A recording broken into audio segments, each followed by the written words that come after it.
মধুর আধুনিকতা, কবি সমিত বিশ্বাস। রাত প্রায় 12টা। ঘরের আলো নরম হলুদ। পর্দার ফাঁক গলে পাশের বিল্ডিংয়ের ছাদের আলো এসে মিশে গেছে তোমার ছবির ফ্রেমে। ফোনে তুমি বললে, আজ তোমাকে খুব মিস করছি। তোমার কণ্ঠে ঘুম ঘুম ভেজা। আমি একটু হাসলাম। রোজই করো না? না, আজ অন্যরকম। যদি এখন দরজায় দাঁড়াও, আমি শুধু চুপ করে তোমার গায়ে মুখ গুজে দাঁড়িয়ে থাকব।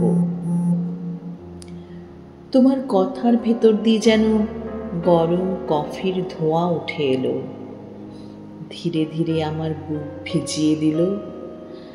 নেটওয়ার্কের সিগন্যাল কাঁপছে। তোমার মুখ স্ক্রিনে খানিক ভেঙে যাচ্ছে, তবু চোখ দুটো অক্ষত। সেই কালো সজল বিন্দুমাত্র মেকআপ ছাড়া। আমাদের ভালোবাসা খুব আধুনিক হয়ে গেছে। তুমি বললে, মানে? আগে মানুষ চিঠি লিখত, প্রতীক্ষা করত, এখন মেসেজ পাঠাও, সঙ্গে সঙ্গে রিপ্লাই। অথচ মনে হয় ভালোবাসার ধীর নদীটা শুকিয়ে যাচ্ছে। আমার মনে পড়ল সেদিন শীতের দুপুর, গোলাপি শাল জড়িয়ে তুমি দোতলার বারান্দায় দাঁড়িয়েছিলে। বাতাসে চুল উঠছিল, আমি হাত দিয়ে সরিয়ে দিয়েছিলাম। সেই স্পর্শের ভেতর ছিল নীরবতার মন, ঘন উষ্ণতা।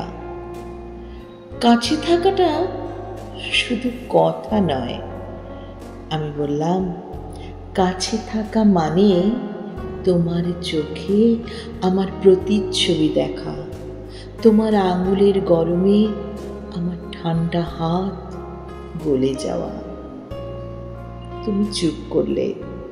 স্ক্রিনের দিকে এগিয়ে গেলাম আর দেখলাম তোমার চোখের কোণে ভেজা চিকচিক করছে, ঠিক যেন জানলার কাছে লেগে থাকা বৃষ্টির বিন্দু, যা আলো পেলে হঠাৎ দীপ্যমান হয়ে ওঠে। আমার কি আবার সেই পুরনো দিনে ফিরতে পারবো?